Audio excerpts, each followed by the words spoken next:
The government tricked 25,000 wealthy people into moving into an underground bunker, keeping them in the dark about the truth, that the planet was never actually destroyed. A black man lies in bed, the early morning silence broken by the buzz of his alarm. He gets up, goes through his morning routine, gets dressed, and carefully places a few handwritten notes on the table and wall before heading out for a run. As he jogs through quiet streets, he stops at a large mansion and exchanges a few words with a friend. The friend mentions he got food poisoning from some bad soup last night and had to call Jane to take over his shift. After a quick goodbye, the man continues his run. Back at home, he changes into a suit, then spends a few warm moments with his kids over breakfast, one lovingly cooked by his daughter. Afterward, he heads off to work. He returns to the same mansion from earlier. Jane meets him at the entrance and informs him she's covering for Billy, who's still not feeling well. Inside, he checks in with the security team, asking if there's been any trouble overnight. They report everything was calm. He heads upstairs and gently knocks on the president's bedroom door. No answer. After a moment, he quietly steps inside, and stops cold. The president is lying on the floor, unmoving, in a pool of blood. Staring at the body, his mind flashes back to their first meeting 5 years earlier. He had just walked into the president's office when the man told him to take off his shoes. It was strange, but he didn't react. The president laughed and said it was a joke, just a test to see how he handled unexpected situations. Then,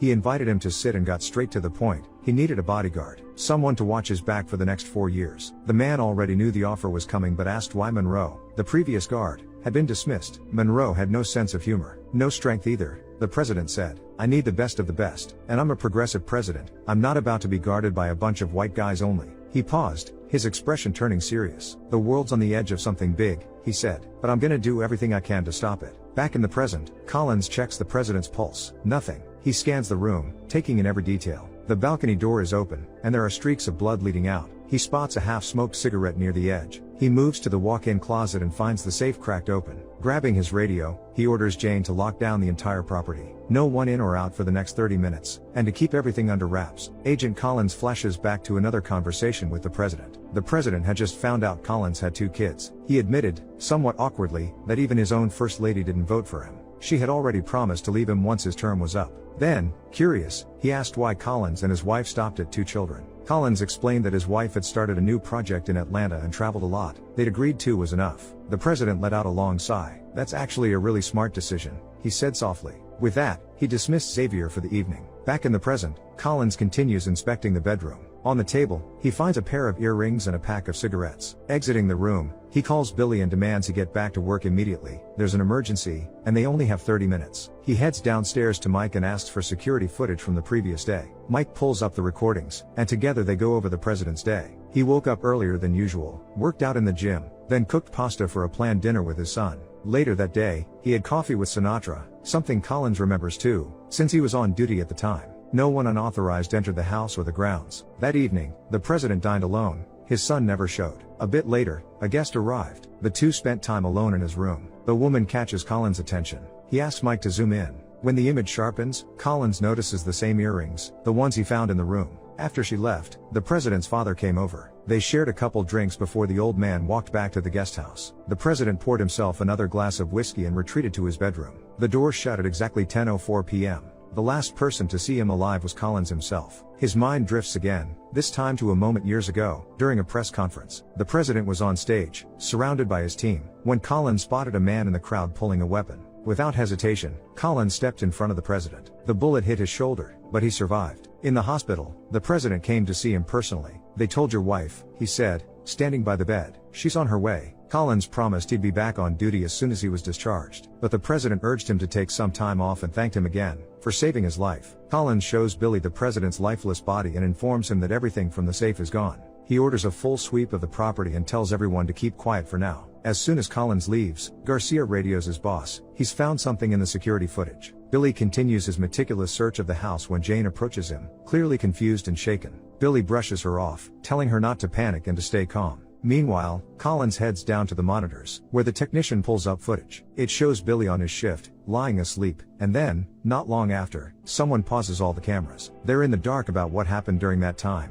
The intruder could have been anyone, and none of the guards noticed, especially Jane, who was on duty then. She's young, inexperienced, and may not have been alert enough. Billy continues his search, and once again, Jane approaches, even more frantic this time. He reassures her to stay calm. Someone's watching them. But before they can continue, Collins interrupts. He orders Jane to report the president's death. Not long after, security teams, Sinatra, and the president's wife and father arrive at the scene. They're blocked from entering the house, given no explanation. Sinatra immediately orders an investigation and demands all agents be questioned. Kicking off the interrogation, they pull Collins aside. He was the last person to see the president alive. They ask for the details of last night's events. Just then, Agent Robbins walks in. She was the evening guest of the deceased, and she's keen to know what he and the president discussed before she left. As Collins recalls the night, he remembers walking the slightly drunk president to his room. He was about to leave, but the president stopped him. Something was off. He sensed the man was upset, but Collins stayed quiet. The president let him go, but just before Collins could leave the room, the president asked, "Do you think you'll ever forgive me?" He recalls a conversation with his wife, how they picked names for their children. Then he turns serious, stating that he could only forgive the president when he finally sleeps at night, something that would only happen after the president dies. Collins leaves the mansion and runs through the strange, distorted streets of the city. It's an odd place. People pay for things using wristbands, and mechanical ducks float in a pond. He stops suddenly, reaching into his pocket and pulling out a pack of cigarettes. As he pulls one out, he notices a 6-digit code on the cigarette. Turning around, he spots a billboard flashing a message. Dawn postponed by 2 hours. He is once again transported back to that pivotal meeting, the moment when he learned the earth-shattering truth, that humanity is on the brink of the most catastrophic disaster, one that could wipe out all of mankind. In response, a secret project had been set in motion, the construction of an underground city beneath the mountain in Colorado. The only hope for survival lies in this hidden city, far from the surface, built to endure what's coming. The final shot reveals an awe-inspiring sight. Beneath the vast, imposing dome, concealed deep within the mountain, stretches a sprawling underground city. A powerful artificial light source bathes the city in a soft glow, mimicking the warmth of the sun, casting long shadows and illuminating the futuristic structures of this last refuge. A group of people is gathered in a large hangar. Sinatra enters and informs them that everyone here has been recognized as an expert in their respective fields. They are about to be entrusted with a highly critical mission. After delivering these words, she motions for them to follow her. On the plane, she converses with one of the men, an urban planner. Casually, Sinatra shares the story of how she met her husband. Then, she asks him how he would feel if she asked him to design an underground city capable of withstanding any catastrophe. He would have unlimited resources at his disposal. This city must be a replica of any U.S. state, housing 25,000 people, with mobile communication, transportation, and all necessary amenities. Surprised by the question, the man responds that such a task is impossible.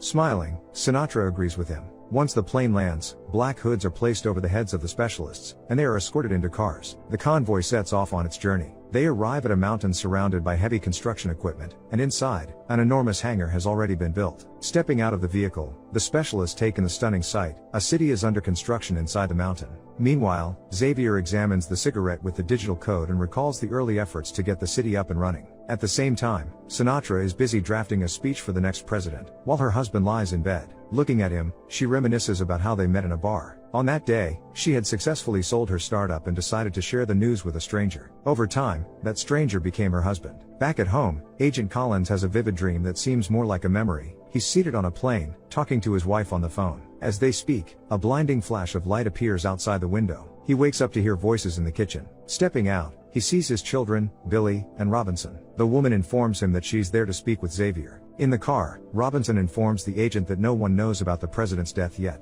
She also learns that there are still no leads, no suspects, no murder weapon, and no DNA matches. The father and ex-wife have alibis, and the autopsy will be performed tomorrow. After a brief pause, Xavier remarks that he doesn't understand why she was entrusted with the investigation, rather than someone who wasn't involved with the deceased. Robinson, irritated, replies that she doesn't know the reason either, perhaps because she has an alibi and truly cared about the president. Meanwhile, Sinatra holds a meeting with the city's elite. She announces that Cain Bradford died of natural causes, heart failure. However, no one believes her. As the murmurs of disbelief fill the room, she is reminded of a family outing to the store with her husband and children. They had a great time until her son suddenly became ill. Returning to the present, she asks for silence and announces that in 10 minutes, the entire population will receive an emergency message. Then, they will gather at City Hall to break the news about the president's death. Afterward, Henry will take the oath and become the next president. For now, everyone must remain calm and not panic. Back at the interrogation room, Xavier is being questioned again, but this time with a lie detector. The interrogation is conducted by Robinson, while Sinatra and Dr. Tarabi observe from behind the glass. After answering a series of questions, Sinatra asks the key question: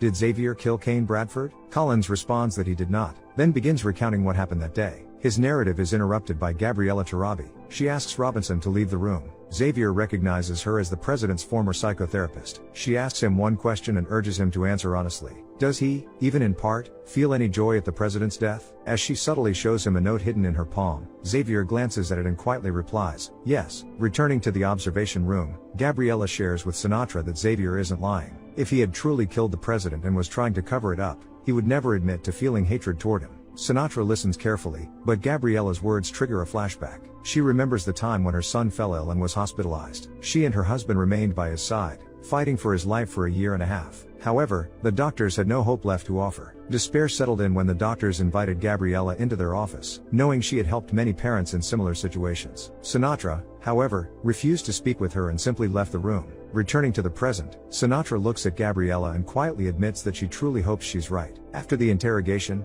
Xavier and Samantha head to the town hall. There, the woman tells the agent that she knows everything about him. For example, she mentions that his father was one of the first African-American commercial airline pilots. Then, she says that Agent Robinson will continue the investigation. To honor the deceased, they will tell the public that he passed away peacefully in his sleep. She also informs the man that he will be on leave for the next 2 weeks, after which he'll be transferred to a new assignment. Xavier is unhappy and asks her not to do this, but Sinatra is firm. She reminds him that he has children who are now motherless. After a brief pause, she sadly shares that she also had 2 children and recalls her meeting with Gabriella. Sitting in Gabriella's office, Samantha opens up about her pain. It's been 6 months since her son's death, but it hasn't gotten any easier. Her marriage ended, but she still has a huge business and people who depend on her, and she still has a daughter, whom she fears for desperately. That means she has to live for her, not dwell on how to escape it all. Samantha is willing to pay any amount to Tarabi if she can help. Back in the present, Samantha tells Xavier that losing one of her children was incredibly hard, and she advises him to take some time off and be with his own children. At school, Presley Collins and her friend encounter the president's son. The girls notice that he seems particularly sad today. Just then, an urgent notification pops up on everyone's wristbands about an emergency gathering. The boy ignores the message and walks away. Presley decides to follow him and finds him in the library. Meanwhile, at the town hall, people are gathering. Sinatra reflects on her past again. One day, she attends a conference on global security, cybernetics, and climate change. One of the speakers talks about the upcoming climate catastrophes to an almost empty room. His words make it clear that the world is heading toward its end. After the talk, Kane jokes that he didn't believe a word of the speech. Noticing the sad woman, he expresses his condolences. It's been a year since her son's death, and he remembers the boy. Dylan was always so cheerful and sweet. Samantha, holding back tears, thanks Kane, saying that it's been so long since anyone spoke so casually about her son. That's probably why people like him so much. As she watches the speaker leave the building, an anxious Sinatra asks him what they should do now. He responds that there's only one option: to dig the deepest hole and hide in it. In the present, Henry announces the news of Kane Bradford's death. Meanwhile, in the library, Bradford Jr. confesses to Presley that his father has passed away, and the news is being shared at the meeting.